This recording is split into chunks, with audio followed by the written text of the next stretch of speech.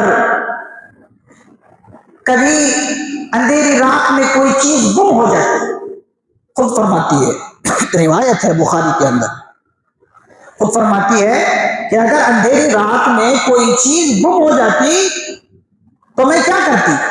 فرماتی ہے کہ میں آپ کے دست مبارک، آپ کے ہاتھ مبارک کو سامنے لے کر ایسے ٹارچ کی طرح چلتی تو وہ چیز مل جاتی۔ سبحان اللہ کہیے، ماشاء اللہ، کیا کمال ہے، کیا جمال ہے۔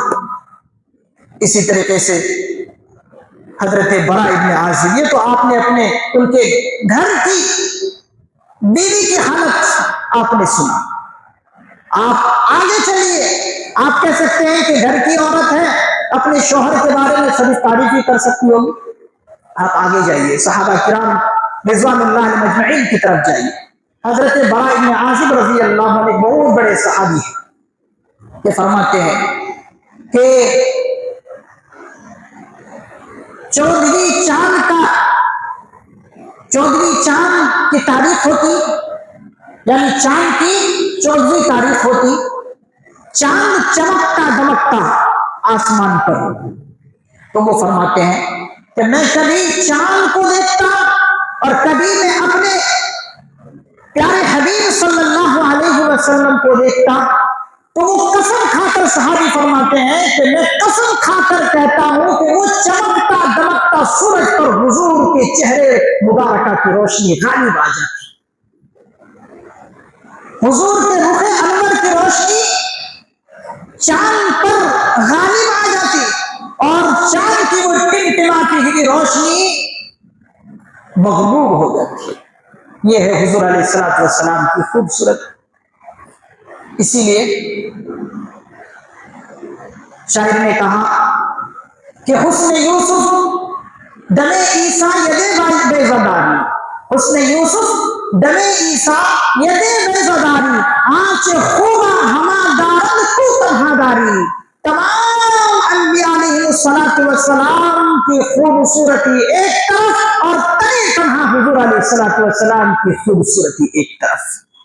اس میں حضرت یوسف علیہ السلام بھی آ گئے، حضرت یوسف علیہ السلام کی خوبصورتی دوسرے نبیوں کی طرف اور میرے پیارے آقا صلی اللہ علیہ وسلم کی خوبصورتی ایک طرف۔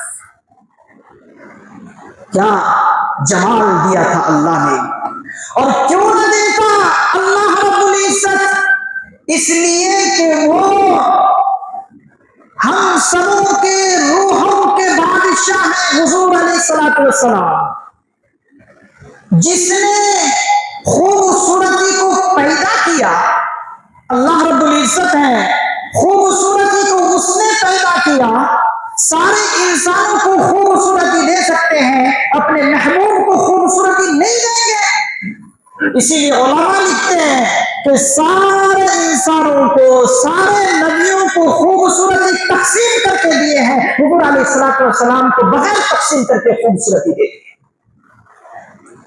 اسی لیے کأنک خلقت کما تشاء، ایک عربی شاعر نے کہا کہ جیسا حضور چاہتے تھے دنیا میں آنا ویسے ہی آئے۔ تو یہ ہے حضور علیہ السلام کی جمال۔ اور عجیب ماجرا دیکھیے، تو یہ ایک چیز ہے، میں چاروں چیزوں پر اگر گفتگو کروں تو 2 گھنٹہ بھی اگر میں بولوں تو کم پڑ جائے، اس لیے کہ یہ چاروں چیزیں اپنے اندر ایک سمندر رکھتی ہے، جمال، کمال، نوال اور قرابت۔ تو یہ ہے حضور علیہ السلام کا جمال۔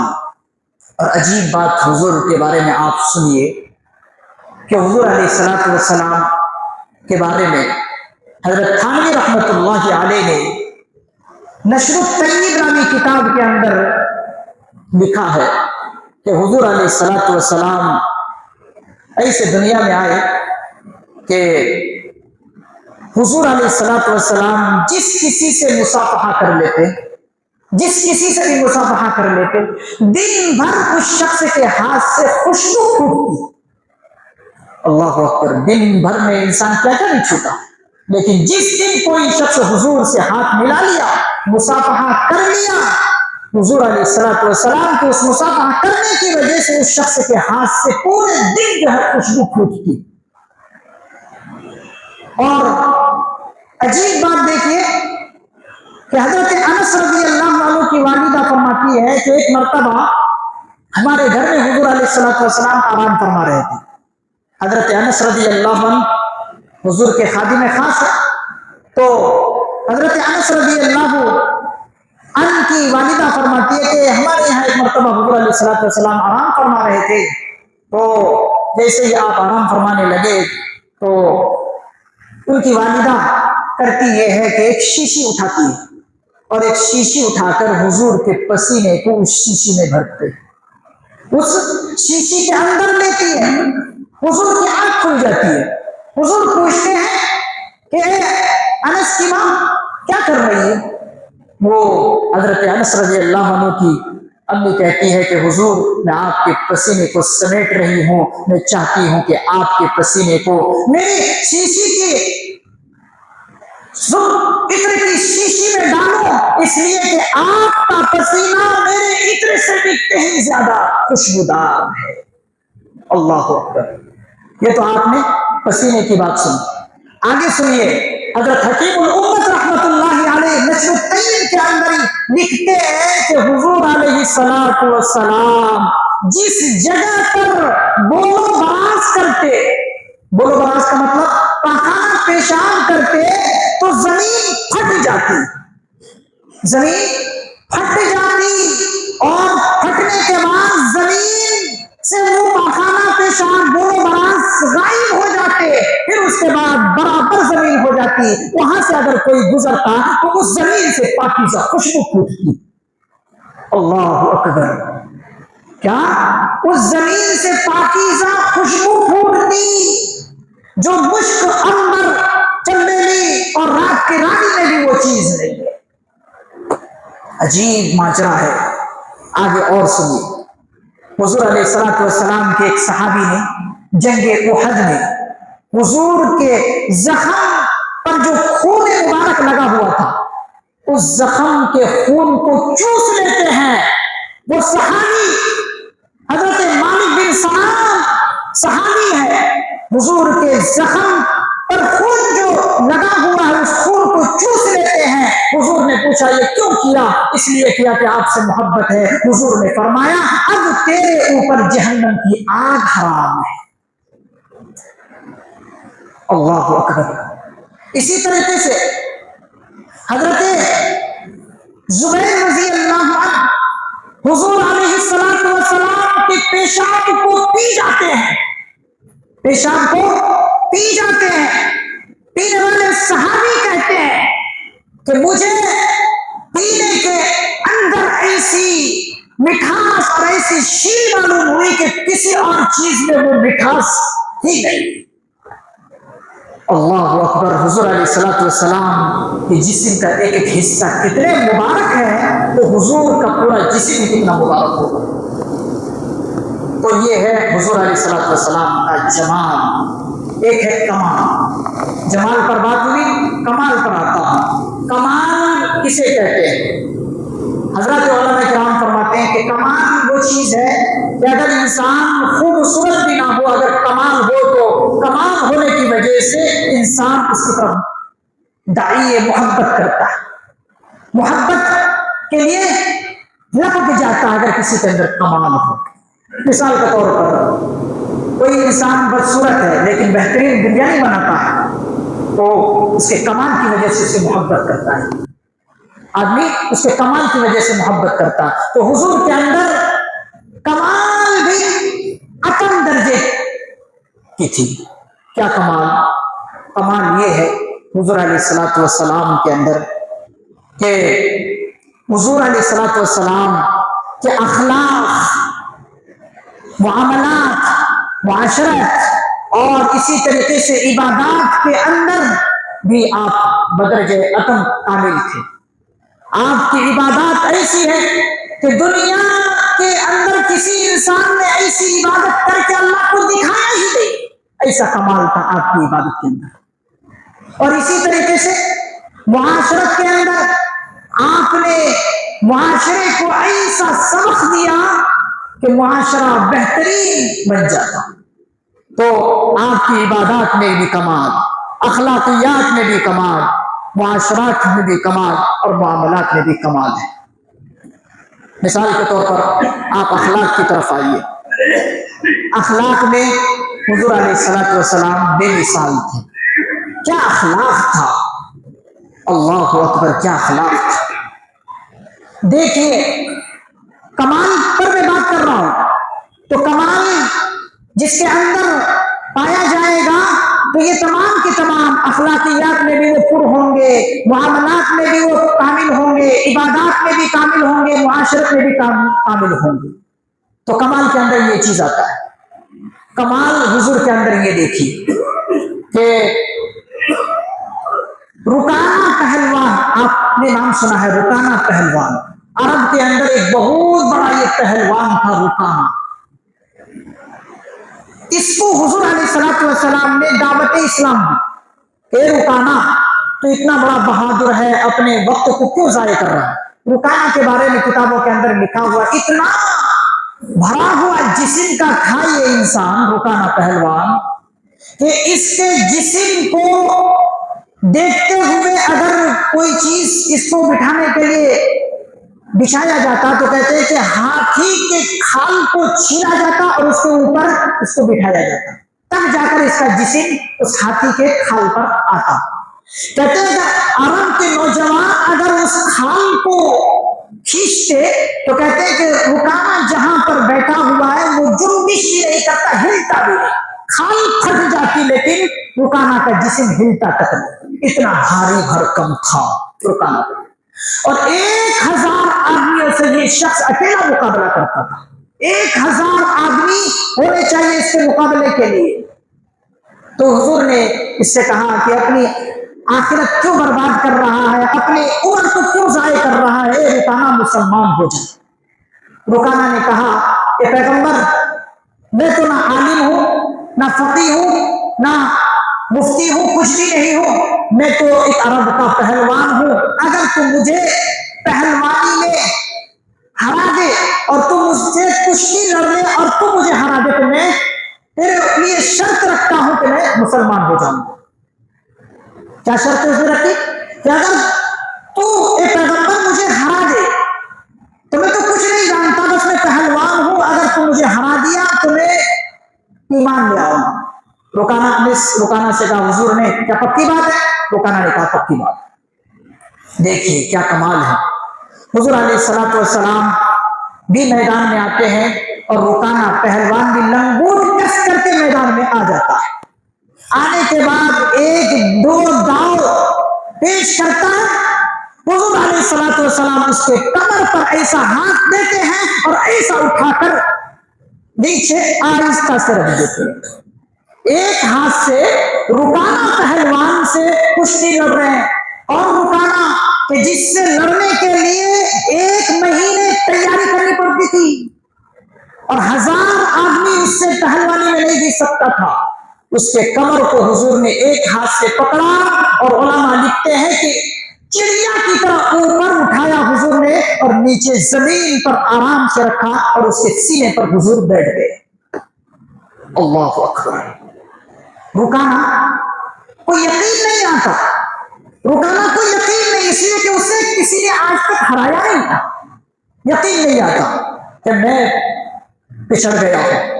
رکانا نے کہا کہ مجھے یقین نہیں کہ آپ نے مجھے پچھاڑ دیا ہے۔ دوبارہ کشتی لڑی۔ حضور علیہ السلام نے کہا ٹھیک ہے، اگر ایسی بات ہے ٹھیک ہے۔ پھر جو ہے رکانا بھی میدان میں اور حضور علیہ السلام بھی میدان میں۔ علماء لکھتے ہیں کہ 1-2 داؤ پیش کے بعد حضور علیہ السلام پھر جو ہے اپنے ہاتھ مبارک سے، دست مبارک سے اس کے کمر کو پکڑتے ہیں اور چاروں چت کھانے ختم کر دیتے ہیں، اور چاروں چت ہو کر اس کے اوپر حضور علیہ السلام پھر بیٹھ جاتے ہیں۔ اب دیکھیے رکانا کیا کہتا ہے، اے پیغمبر مجھے لگتا ہے کہ تیرے یہ جسم کا کمال نہیں ہے، تیرے اندر کوئی اور چیز ہے۔ کیا؟ کوئی اور چیز ہے تیرے جسم کے اندر، مجھے نہیں لگتا ہے کہ یہ طاقتور آپ اتنے ہیں، لیکن مجھے لگتا ہے کہ آپ کے اندر کوئی اور چیز ہے۔ حضور علیہ السلام نے پھر رکانہ سے کہا اے رکانہ وہی تو میں بات کہہ رہا ہوں جو میرے اندر ہے، اسی اندر کی چیز کو تو میں بتا رہا ہوں کہ تو مسلمان ہو جا، تو کلمہ طیبہ پڑھ لے، اس کے اندر ایسی طاقت ہے، اللہ کی طاقت اس کے اندر ہے، وہی تو میں دعوت دے رہا ہوں۔ یہ جملہ سنتے ہی رکانہ حضور علیہ السلام پر کلمہ پڑھ کر مسلمان ہو جاتے ہیں۔ اللہ اکبر، یہ کمال ہے حضور علیہ السلام، جمال کمال۔ اب تیسری چیز پر آ جائیے، میں مختصر بتا رہا ہوں۔ تیسری چیز ہے نوال۔ نوال کہتے ہیں احسان کرنے کو۔ کیا؟ احسان کرنے کو۔ احسان جب کوئی انسان کسی پر کرتا ہے تو وہ اس کا ہی ہو کر رہ جاتا ہے، اسی لیے مشہور مقولہ ہے الانسان عبد الاحسان، کہ انسان احسان کا بندہ ہے، جو جس پر احسان کرتا ہے وہ اس کا ہو کر رہ جاتا ہے۔ تو حضور علیہ السلام کے اندر احسان کرنا بھی اتم درجے پر موجود تھا، کہ حضور علیہ السلام دوسروں پر بہت احسان کرتے تھے، بہت احسان کرتے تھے۔ دیکھیے حضور علیہ السلام نے ایک موقع پر ایک یہودی عالم سے کچھ قرض لیا، اور قرض جب لیا تو معاہدہ طے تھا کہ فلاں تاریخ میں دوں گا۔ وہ یہودی عالم معاہدہ کے وقت پورا ہونے سے پہلے ہی آ گیا اور آ کر حضور کے سامنے بیٹھ گیا اور کہنے لگا کہ محمد تو میرا قرض اتار، اگر تو نہیں اتارتا تو تیرے پاس سے ہٹنے کیسے نہیں، تیرے پاس ہی بیٹھا رہا۔ حضور نے جب سنا کہ یہ ہٹے گا ہی نہیں تو حضور نے بھی کیا کیا، حضور غصہ نہیں ہوئے، حضور تو پہلے ان کو کہا کہ میرے پاس چکانے کے لیے پیسے نہیں ہیں اس وقت، اس میں وقت بھی پورا نہیں ہوا، تو پہلے ہی آ کر بیٹھ گئے۔ تو اس نے کہا کہ میں تیرے پاس سے ہٹوں گا نہیں، تو حضور نے بھی کہا کہ میں تیرے پاس سے ہٹوں گا، میں تیرے پاس ہی رہوں گا۔ بیٹھے رہے، وہ یہودی بھی بیٹھا رہا۔ کتابوں کے اندر لکھا ہوا ہے کہ حضور اس کے پاس بیٹھے ہوئے ظہر، عصر، مغرب، عشاء چاروں نمازیں بیٹھ کر نہیں ادا، اور صحابہ ماجرا دیکھ رہے ہیں، یہاں تک کہ اگلی صبح ہوئی، فجر کی نماز بھی اسی کے بعد آپ نے ادا کی، وہ شخص تب بھی نہیں اٹھا۔ تو صحابہ کرام نے انہیں دھمکایا، ڈرانے کی کوشش کی، تو حضور کو معلوم ہو گیا کہ صحابہ ان پر غصہ کر رہے ہیں، تو حضور نے صحابہ سے کہا کہ غصہ کرنے کی ضرورت نہیں ہے، یہ اس کا حق ہے، یہ اس کا حق ہے۔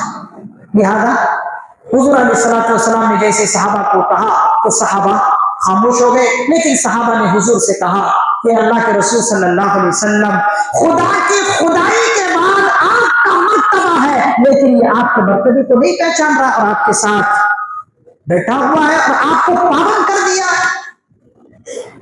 اب اس کے بعد دیکھیے، اس کے بعد حضور نے یہ کہا اس یہودی عالم سے کہ مجھے اللہ نے کسی بھی شخص پر ظلم کرنے سے منع کیا ہے. حضور نے کیا کہا اس یہودی عالم سے کہ مجھے اللہ نے کسی بھی شخص پر ظلم کرنے سے منع کیا ہے، میں تیرے اوپر ظلم نہیں کرتا.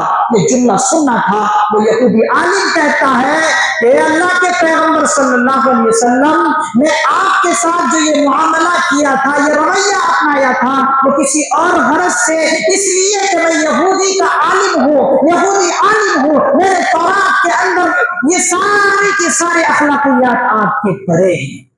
میں نے یہ بھی پڑھا تھا کہ آپ مکے میں پیدا ہوں گے، میں نے یہ بھی پڑھا تھا کہ آپ مدینے کی طرف ہجرت کریں گے، میں نے یہ بھی پڑھا تھا کہ آپ کے اخلاق ایسے ہوں گے، آپ کسی پر ظلم نہیں کریں گے. میں نے یہ تمام چیزیں دیکھنا چاہتا تھا اور میں نے یہ تمام چیزیں دیکھ لی.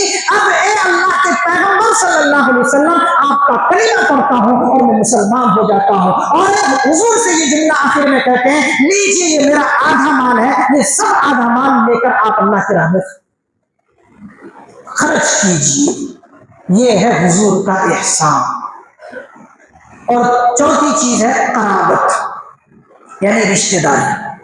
حضور علیہ الصلوۃ والسلام سے ہماری رشتہ داری اتنی مضبوط ہے کہ ماں باپ سے بھی زیادہ رشتہ داری حضور سے ہمارا ہے. روحانی رشتہ داری ہے حضور سے ہمارا. کیا روحانی رشتہ داری، روحانی قرب.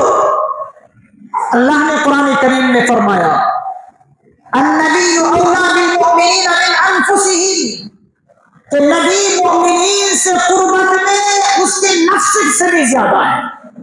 نبی مومنین کے ساتھ قربت میں، قریبی میں اس کے نفس سے بھی زیادہ ہے. یعنی انسان کے پاس نفس ہے، انسان کا نفس کبھی نفع پہنچاتا ہے، کبھی نقصان پہنچاتا ہے، لیکن اللہ فرما رہے ہیں کہ نفس سے بھی زیادہ مومنین کے ساتھ حضور کا قرب ہے، قربت ہے، قریبی ہے. وہ اس لیے کہ نفس کبھی نفع پہنچاتا ہے، کبھی نقصان انسان کو پہنچاتا ہے، لیکن حضور کی تعلیم امت کے لیے ایسی ہے کہ امت کو اس میں کبھی نقصان ہی نہیں ہے. اللہ اکبر. تو حضور کے امتی ہونے کا حق کب ہم ادا کر سکیں گے؟ جب حضور کے صحیح طور پر ہم تابع دار بن جائیں، حضور کے متبع بن جائیں گے. شریعت کے ہر شعبے میں جب ہم حضور کو تابع بنا لیں گے، حضور کے ہم بالکل پیروی کرنے لگ جائیں گے، تب ہم حضور سے کامل طور پر محبت اور امتی ہونے کے مستحق ہوں گے.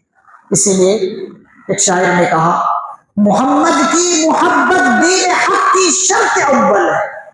محمد کی صلی اللہ علیہ وسلم، سارے حضرات کہیے محمد کی محبت دین حق کی شرط اول ہے، اسی میں ہو گر خامی تو سب کچھ نامکمل ہے. میرے عزیزو، ایسے حضور ہمیں ملے ہیں اور حضور کا امتی ہونا نصیب ہم سبوں کو ہے. تو ضرورت ہے کہ ہم حضور کے صحیح طور پر پیروی کرنے والے بن جائیں، اتباع کرنے والے بن جائیں. اللہ تعالیٰ سے دعا ہے اللہ تعالیٰ مجھے بھی اور آپ حضرات کو بھی اور پوری امت مسلمہ کو بھی حضور کا صحیح اور سچی شیدائی بننے اور سچی محبت کرنے والا بننے کی توفیق نصیب فرمائے. آمین. وآخر دعوانا الحمدللہ.